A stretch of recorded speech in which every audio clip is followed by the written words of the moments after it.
Hello and welcome to Beyond the Donation. I am your host, Matt Bitsagai. I am so excited today to be joined by Noah Barnett. Noah's been in the tech for good space for a long time, has a wealth of knowledge around all things marketing. Noah, thank you so much for taking time and being with us today. Matt, glad to be here. Before we jump in, we're going to talk about building a marketing framework today. That's going to be our big topic. But before we get into that, if you could just take a few minutes and share with our listeners a little bit about yourself, a little bit about your background and what you're doing now with Feather. Yeah, absolutely. So, 15 years old, remembers seeing a line outside of a Best Buy. And I was like, what the heck is going on? It's early morning, it's cold, and they're just in chairs in lines outside of a Best Buy. And it's like, what is happening here? Like, what's causing these people to do this irrational thing? Come to find out, as we all kind of have that picture in our head, as they were waiting in line to get some sort of video game for the first time. I then saw this when the Harry Potter craze was out, and you see lines outside of bookstores. And I always thought, like, what is this magic that's making people do irrational things? And come to find out, as I continued to go through school, is it wasn't magic, it was actually marketing. And as a naive young person who wanted to make a difference in the world, said, okay, well, if we can use marketing to make people do irrational things, can we use marketing to make people do rational things, like helping to educate children in international communities, or to provide clean water, or to provide the opportunity to dream again to a kid that didn't have that. And so started my career at the intersection of marketing and what I would call mission. And so worked in an international relief nonprofit doing child education and development programs, learned a ton about the dynamics of donor engagement, the dynamics of how do you actually build a long-term relationship with your supporters. And I had the luxury of starting my career in recurring giving, which I feel like is a huge blessing in a lot of different ways. One, because I realized the difference between transactional or direct response fundraising and recurring giving, of like, how do we build this long-term, like, member-based relationship? The ironic thing too is I learned subscription and SaaS economics because I was basically running a subscription business with giving being the inventory that we were having people subscribe to. And so again, learn strategy around cohort analysis and all these different things. And so after my time working in nonprofits, I began to realize that there were similar frameworks that you could use that weren't just applied at the nonprofit I was at, but you could apply them in other nonprofits. And so started doing some consulting, helping organizations build monthly giving programs, and thinking well about their growth strategies. And then ultimately realized as well as how important technology was in being able to scale the impact of marketing and mission. And so for the last 8 years, I've really lived at the intersection of technology, marketing, and mission, and really helping organizations think well about how they grow and grow in a durable way. And so today I serve as the VP of marketing at Feather. Feather's really positioned as the nonprofit marketing platform, helping you think well about how to use marketing to drive growth across your organization, not just in fundraising, but also in program impact, volunteerism, a lot of different ways that marketing plays a role across the organization. And so that's kind of what got me here today. And what I always say is, like, I'm committed to the nonprofit or the generosity ecosystem, but my cause isn't clean water or the environment or some political cause. It's actually like nonprofit marketing because I feel like that cause, if nonprofits can really capture the essence of marketing, their missions can go so much further. And so marketing as mission critical is my cause of choice. And why do you think it's awesome, by the way? I know your background, I've talked before. You obviously have this huge, huge wealth of knowledge around these topics. Why do you think marketing is so challenging for a lot of nonprofits? Because I think that is an area where a lot of them struggle. Like, what's the root of that? Where does that come from? Yeah. So I think there's two elements. One is marketing is terrible at marketing itself. And what I mean by this is that marketing in organizations is typically positioned as a means to the mission. Hey, we are doing mission work, or we are doing critical policy work, or environmental change work, or advocacy work. Can someone go tell people about this so we can keep getting back to work? And so marketing is seen as a means to the mission. The second thing is marketers or people doing marketing at nonprofits are typically seen as order takers. Hmm. Hey, we need an ad. We need this. Hey, can someone do something on social media? Hey, we got an event coming up. Can the marketing person promote this? Can we get a graphic design? And so the position of the marketer becomes just delivering orders across the organization. Hey, programs need something. This, that, and the other. And last but not least, marketing strategy is typically seen as unmeasurable. And so, there's this adage that says, hey, 50% of our marketing is working. We just don't know what 50%. And so the challenge of the collision of these three things, as marketing as a means of the mission, marketers as order takers, and marketing strategy as being positioned as unreliable, basically devalues marketing. And so again, it's not actually that we struggle with the marketing. It's that first and foremost, our view of marketing as it relates to the work we do in nonprofits has to change before we can begin to do what we call here at Feather, and what I've kind of built in the good marketing framework, is to actually do good marketing that says first and foremost that marketing is mission critical. I've worked in a lot of nonprofits, and marketing was how our programs team got the word out about the children's programs and the opportunities and the education and the feeding programs. They used marketing to make sure that we actually delivered mission impact. They used marketing to recruit volunteers to come over and serve in the children's homes and the educational programs that we worked in.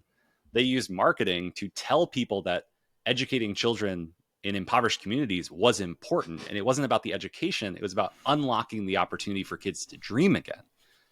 So we're educating a population of supporters and givers, activating participants, and mobilizing people to actually benefit from that.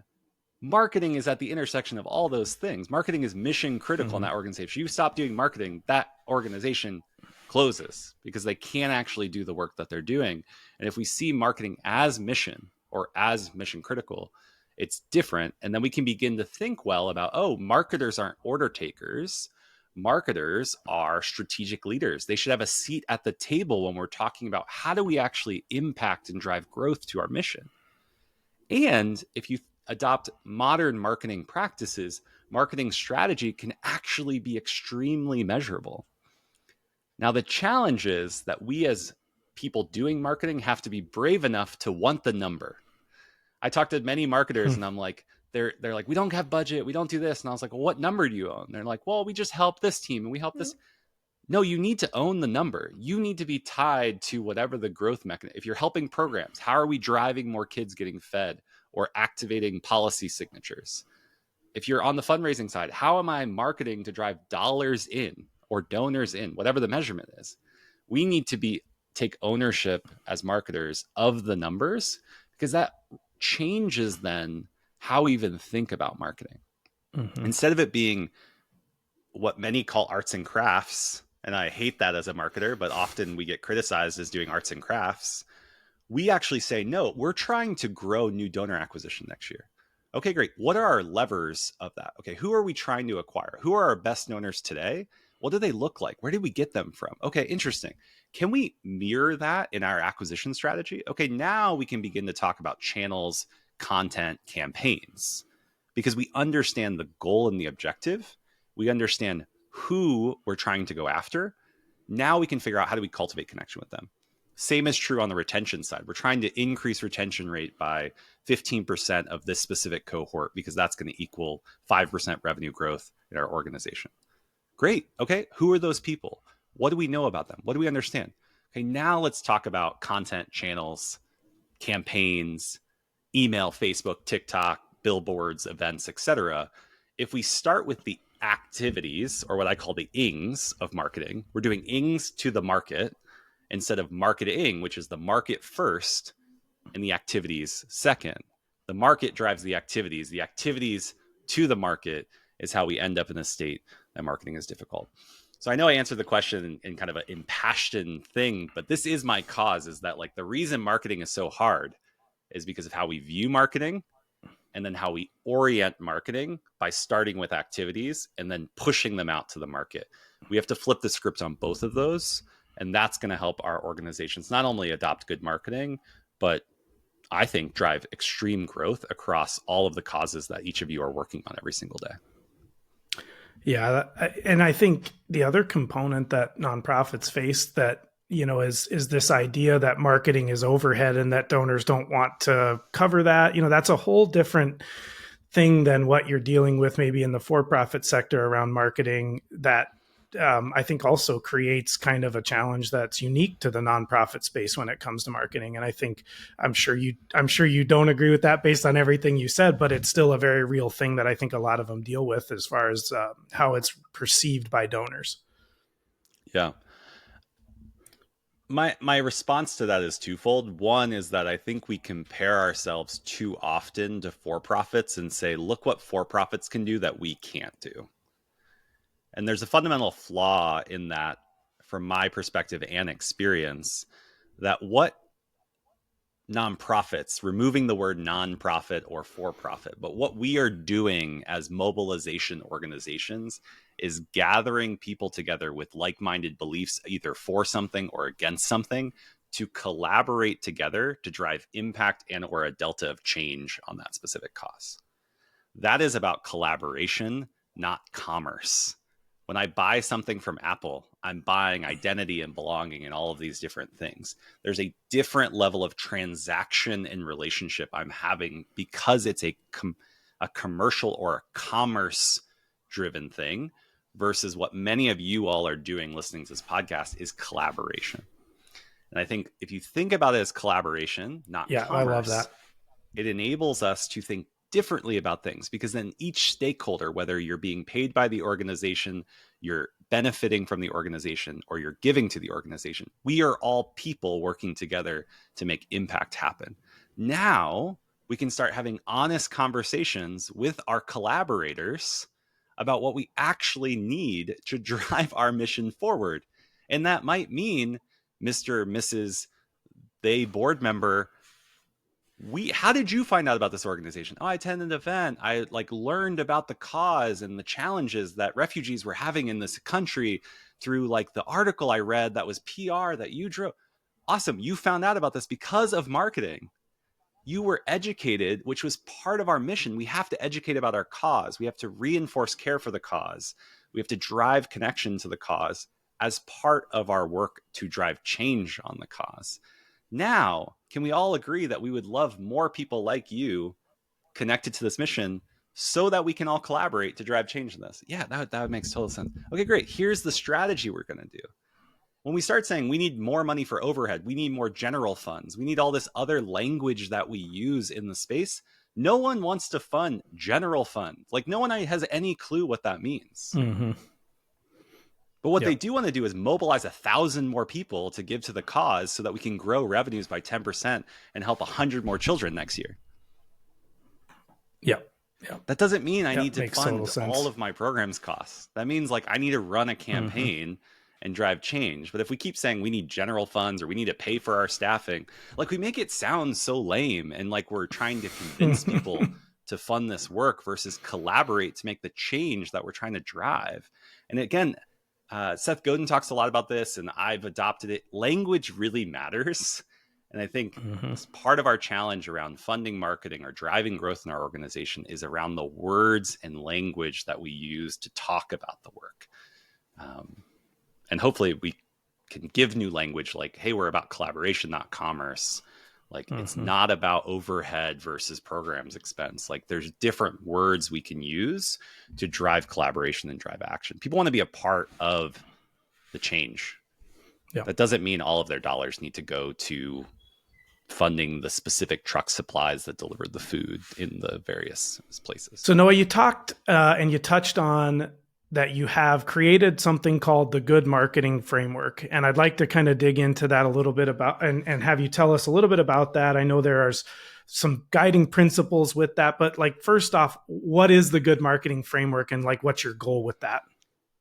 Yeah, absolutely. So the good marketing framework was intended to give um, a almost worksheet or again language for teams at nonprofits to begin changing how they think about running marketing campaigns. And so Okay. it's designed to be a circular framework, not a linear framework. And it starts with this first step of identifying who you're actually trying to reach or connect with your marketing efforts. And I shared about this earlier, but there's a strong orientation that marketing needs to start with the market, and then the market informs the ings that we're going to do. And often when we think about marketing, we start with the ings and then work backwards. And so the framework is designed to orient you in the right way to design campaigns that are going to help you not only cultivate connection with the market that you're trying to reach or the community or the audience you're trying to reach, but activate them to action, and then ultimately provide additional learnings that you can infuse into your next campaign. And so again, it's a framework to help you design marketing campaigns, and really is actually designed as a series of questions you should ask as a team in the right order so that you can design good marketing campaigns. You have clear objectives, you know exactly what you need to do, and drive that forward.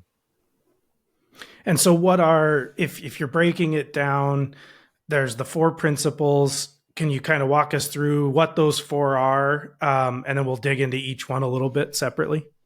Yeah, absolutely. So the four steps within the framework are first and foremost identifying and understanding who within your community you're trying to reach. So, for example, if you're trying to reach your current donors that gave last year and you want them to give again, that's a specific audience that we would then want to run through the framework. However, if you're saying, hey, we actually have a goal to also acquire 20% more donors next year, that's also an audience. And you can begin asking questions, which would be, what actually makes a good donor for you? And the question I then like to ask is, what do your current best donors look like? Because typically that's going to help inform what your future best donors should look like. And the second question is, how did you find or connect with your current best donors? That begins as a starting point to say, okay, we might be able to find additional new donors in that same way. And so even if they're unknown individuals, so it's not like Matt or Noah, you can still begin to identify, we want to target new donors. New donors look like this for us typically. Donor personas is another word to use here. Mm-hmm. And then you can begin carving out, okay, well, what do we understand about our ideal donor? And that's the first step of the framework. The second step of the framework is actually that you want to begin to identify how you're going to cultivate connection with this audience. And I use the word cultivate connection in replacement of running campaigns, because ultimately a campaign is language we might use to say, hey, we're running a campaign. But what the objective of that campaign is that we're trying to cultivate a connection with a specific part of our audience. Within that campaign, to cultivate connection, we're going to use a series of channels and we're going to use a series of content. And so content could be the story, it could be the video, it could be the message about the change you're trying to make. It could actually be a petition. The content is like all of the medium and the messaging and all of that. Channels are going to be things like email or social media or direct mail or the phone or digital advertising, prospect advertising, like prospect direct mail. There's a variety of channels you would use. Now, the reason I have channels and content second to the audience is based on the audience you're trying to engage. You're going to pick the right channels to use for that. So if I already know my donors, I can call them, I could email them, I could invite them to an event, I could send them direct mail. If I don't know them, well, I can't call them unless I would buy a phone list. I can't email them because I don't have their email list yet. So there's channels that by design of who the audience is, I actually don't need to think about. I can think about things like digital advertising or prospecting or influencer marketing, like a variety of different things to reach a new audience. Then I can think about what content I can use within those channels. So that's step 2, is cultivate connection. The third step is what are you trying to activate them to actually do? Now, a new set of prospects that you've never met, it might not be, I need them to give a monthly gift of $100. That's what I want them to do first. Because realistically, that might not be the first step they should take, given what you've seen other first-time donors do with your organization. It may be that you want them to attend a town hall with your founder and executive director. It may be that you want to watch a video. So activate the action doesn't have to be the financial payout or the ultimate goal. But as part of this campaign, what is the first yes we want to get done from this audience? And we're going to use the content channels to activate that action. That's what the third step is. The fourth step is what I call the learning step. And it's the step we most often forget when we're running campaigns. Is like, hey, we target this audience, we send these emails, we do all this stuff. What happened? But what we forget is that, like, outside of just the donations or donors or video views or clicks or volunteers or petition signups, we actually learned a ton more, right? Like, let's say only 10% of the audience actually are activated to action. It's not that 90% didn't do anything. Maybe 50% of them actually did engage with the content. They just didn't activate to action. That's still interesting learning. You might have realized that some of your content actually didn't resonate with the audience, or the channel you thought was going to work. Let's say you were using Facebook or meta advertising. Like, maybe that actually didn't work as part of this campaign. All of that insight, in addition to the output, is new learnings that you can now infuse into future campaigns. And so the fourth step of the framework is learning, which is then going to allow you to better understand your community and then do it all over again. And I love that the framework is a circular framework. It's not it's never done, so to speak. You're kind of always using what you're learning to kind of get back to the beginning and iterate again on it and continue to improve. But it sounds like, and you've touched on this a few times, that step of identifying the audience is like foundational to all of this, because if you don't do a good job with that at the beginning, you may not be doing the right things. You may not be, targeting the right channels, so when what is the process like? Is there a process you go through with the nonprofits you work with that help them kind of go from not really understanding the audience that they're trying to talk to and getting something tactical where they can say, okay, these are the personas we've created, or whatever that looks like? How do you get them through those steps? Yeah, so there's the long answer, but I'll try to give the short answer since we're on the podcast. But there's two things. Like, first and foremost, you have to go through a process of goal mapping, because if I don't actually know what I'm trying to accomplish, I actually don't know who I should be trying to engage. So above the framework is another process we call goal mapping, which is saying, if you want to raise 10% more money next year, that's not a good enough answer to then say, hey, marketing, go activate on this. We have to say, where do we expect that 10% growth to come from? Hey, we only had a 70% retention on donation dollars last year. We could improve donation retention dollars to 85%. Okay, that's one goal. Increase donor retention from 70 to 85% of giving, not donors. We then now have to say, last year we acquired 20% new donors, which offsets this. Okay, we're going to map this to this. So you have to begin to separate the big objective into what I typically see as 3 to 5 sub-objectives, which then we can begin saying, okay, now we understand where we expect the growth to come from. Now we can say, okay, who is the audience, or who's the identity within that goal that we are trying to engage in? And that's where the good marketing framework picks up. The second thing you asked, which was, how do you begin to understand, or like, what are some questions you can ask to better understand? And so I always frame it as two different things. There's the context the audience has with you, and then there's the intent the audience has with you. And there's two questions I like to ask. The first one with intent is, what has this audience done lately or historically that we could use as input? So for example, if they've attended an event 3 months ago, and that's an audience we're doing, that is an intent of engagement. They've been engaging with the organization. So this is, what have you seen them do that you could use to inform what type of content or messaging or channels we should use going forward? So this is a organizational back-looking questions about how have we engaged, or how has this audience engaged with us historically? The second question is much more difficult, and you have to use some creative liberties, is, how would this audience describe their relationship with us? How would this audience describe their relationship with us? Now, some people might instantly go to our language, which is like, oh, they're a major donor group. Your donors do not call themselves, I'm a major donor of A, B, and C organization. They might say, like, I'm a lifelong supporter, I'm an active contributor to this cause, or I'm a impassioned advocate for A, B, and C thing, or I attended an event that I think they hosted. So like, I really enjoyed this event, or I gave to a peer-to-peer campaign, or whatever it is. So reorient the question from like how would they describe their relationship with you? And then the other one is the intent question, which is what have you observed them do with you in the past? And often those two things give you a set of data or insights or signals that then can begin to inform the type of content we might want to use or even the channels. I'll use a great example that I think you only get to if you go through this process is, let's say we have a set of donors that attended our fall events and we're trying to get them to give again in the first 6 months of the year. That's the objective. The audience is the people that engage with our fall events. The outcome is that we want them to give a gift again. We don't really care what the gift is, but we want them to give to our programs or whatever it is.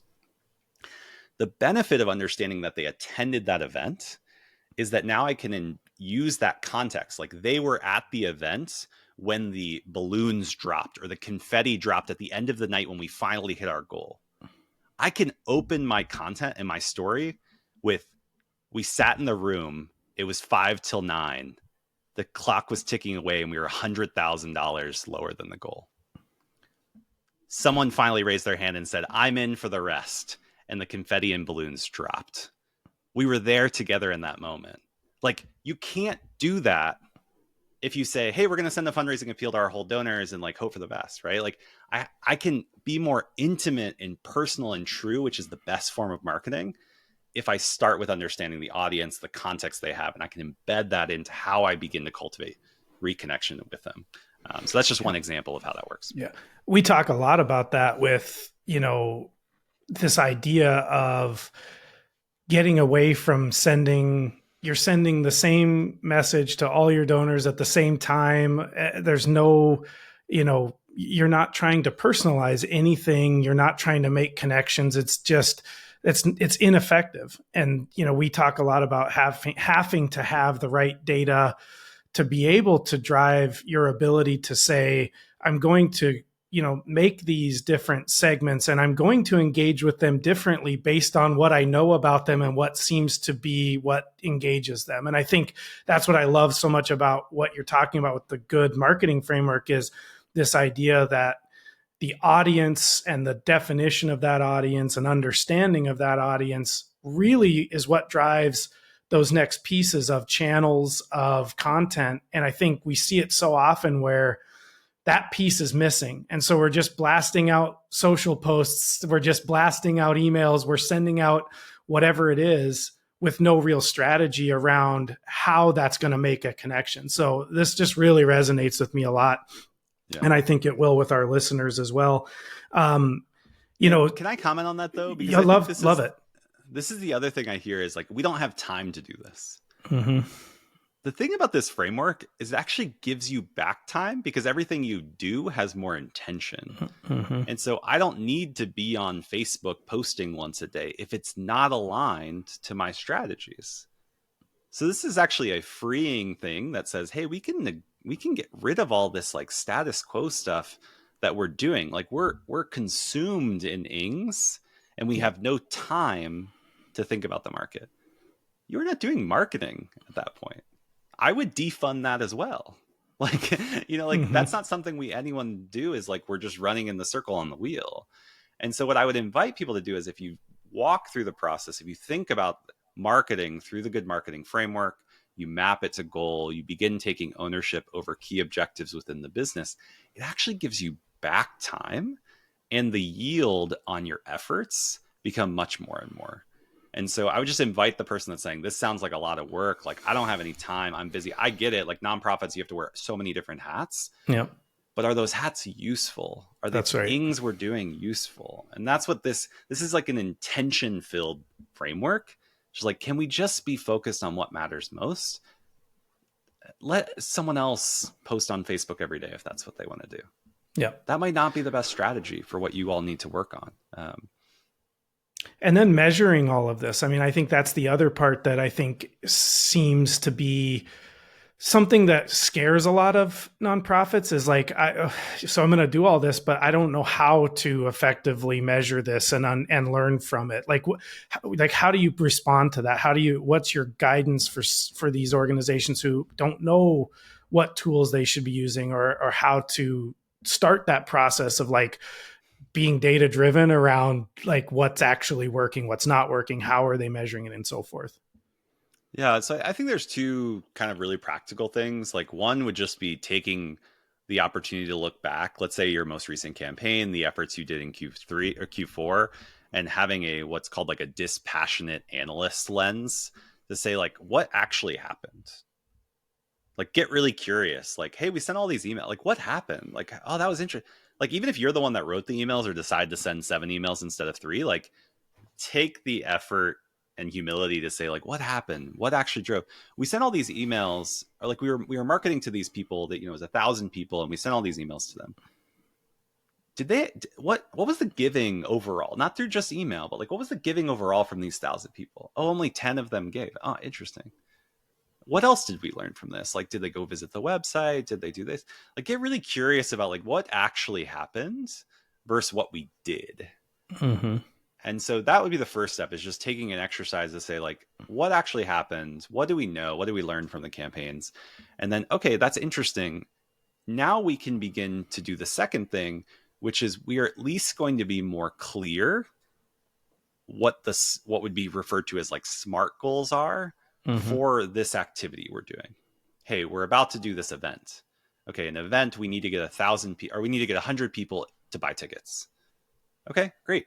Who do we think are going to buy those 100 tickets? This happens a lot in capital campaigns where they actually backtrack into like how are we actually going to hit the goal, and like figure out where the misses are, where they can apply energy. We can do that same thing for simple campaigns. Like, hey, we have 100 people we need to get in the seats. We have 20 people that buy tickets no matter what. We could literally like, I could call them and say, hey, you want to buy a ticket? They're like, yeah, I'm in. You know, like we got 20 loyal tickets. Like we're 20% to our goal already. Great.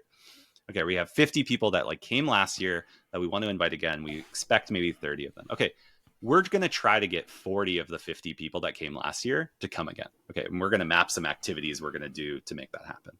Now we have to get new people to come. Okay, we need 50 people. We're going to overestimate. We're going to try to shoot for 120 and expect 100.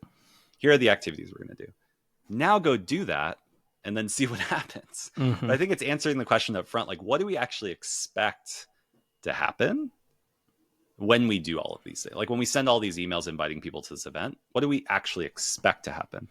And then how did the reality compare to our expectations? And what did we learn through that process? Those are where you can start being, I think data driven gets really scary, and like, but I think it's just slowing down enough to like ask what happened, what do we expect to happen, and then what happened. Mm-hmm. And then I think also embracing this mindset that not everything's going to work, and that's okay as long as you're learning from that, and then you can kind of take that learning into what you're doing in the future. And I think sometimes we're scared to do things because we may be afraid that they're not going to work. And so how in your mind can a nonprofit start to embrace this idea that like it's okay to experiment with things, and it's okay for things to not work as long as you're learning from that as you go forward? Yeah. One of my favorite quotes that I end every presentation with is a quote by the famous Miss Frizzle, is that as marketers, we need to take chances, make mistakes, and get messy. And Mm-hmm. that's actually the privilege we have as marketers. Like we have the privilege to press send and then reflect on that. We have the privilege to press post and then reflect on that. We have the privilege to send 100 of our 1,000 people an email and see how they respond, and then inform the other 900 we send. Like not taking chances, making mistakes, and getting messy is us not claiming like what marketing is all about. Marketing is an active act, it's not a passive one. And I think if we release ourselves from having to get it right every time, we can begin to embody that Miss Frizzle mindset, that I think is really powerful.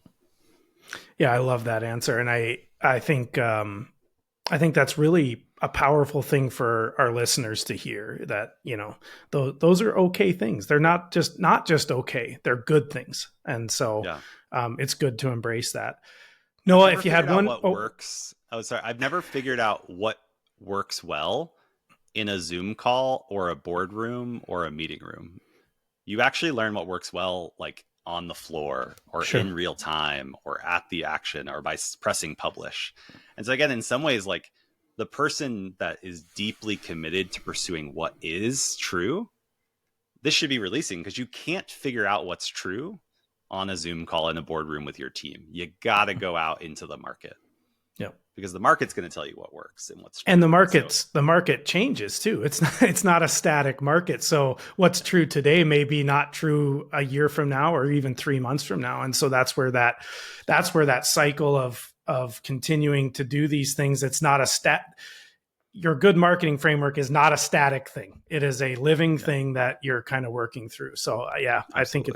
I think it's great. If you could offer one piece of advice to the nonprofit leaders listening to us as it relates to marketing, what would that one piece of advice be? If I'm a leader of an organization, I need to showcase how marketing, communications, whatever you want to call it, it doesn't even have to be called marketing, is mission critical. And by showcase, I mean by providing examples like, hey, Teresa running this program did this really cool thing and like got 100 new kids to come to the program. Like that was really important. And that effort of communicating to the community to get these 100 kids to come is part of our mission. Mike in fundraising went out and hosted an event, and Jane or Christian like came in and helped with this, and like we got 1,000 people to come to this event. Yeah, only 5 of them or 10 of them or 100 of them gave. We have 1,000 people that now know the story of Elijah and the importance of providing kids the opportunity to dream. That's important. So like sharing stories of how communication, marketing, education is part of our mission as a leader, I think is important, because you're reinforcing from the top that those stories matter as much as the $100,000 goal we hit. From the bottoms up, start asking to take ownership over the metrics. Like, be brave enough to say, I want to be tied to the fundraising goal this quarter. Like, people talk about marketing and fundraising, like debating and stuff. Just go talk to the head of fundraising and be like, hey, I want to be measured on the same goal you are. What is it? Cool. That's my new goal. What? That doesn't make any sense. Hey, we're common ground. Let's get the goals aligned. And now we're going to work together because we could be strategic partners. And I'm now repositioning myself from an order taker to a partner and having a seat at the table. Well, I hope our listeners are listening to that, because I think those are both really good tips for different parts of the organization. And I appreciate that very much. So I'm guessing after hearing all this, we're going to have a lot of people who are interested in learning more about you, connecting with you. Where can they find you online? Where can they find information about all the things we've talked about? Yeah, if you want to connect with me, if you go to together4.org, you'll find me. So together4.org, that will reconnect you with me. If you're interested in what we're doing with the Good Marketing Framework and all the other research and content and resources we provide at Feather, you go to feather.co. That's Feather without the last E.co. And we have a whole training on the Good Marketing Brief. We have tons of content. And we even have a resource called the Good Marketing Brief is our weekly newsletter we have that curates a bunch of resources for people that are trying to do good marketing. So you can have all of that in one email every week in your inbox on Wednesday. So lots of training on the Good Marketing Framework, but then we have the Good Marketing Brief that I think is the must subscribe to if you've been curious or excited about anything you heard today. I would highly recommend to our listeners to go check those things out. Noah, it's been an absolute pleasure having you on Beyond the Donation. Again, your knowledge is very evident, and we just appreciate you sharing it with the nonprofit community over the years and with us specifically today. So thank you so much. Yeah, thanks. And I didn't get to say this earlier, but I love the title Beyond the Donation, because I think that is important. Like, that's what we're all talking about. Yeah. Is the work we are doing is bringing people together to make a change for something. And that goes beyond the donations or the dollars or the donors. So thanks for doing you nailed it. Yeah, we appreciate it. We thought a lot about the title, and we felt like that one made a lot of sense for what we're trying to do. So, and I just want to thank all of our listeners for tuning in. Don't forget to leave us a review. Let us know what you thought of the episode, and definitely go check out the information that Noah has out there. You're not going to find any better resource for marketing related topics for nonprofits. Noah, again, thank you so much for joining us today. Thanks, Matt. See ya. All right. Yep.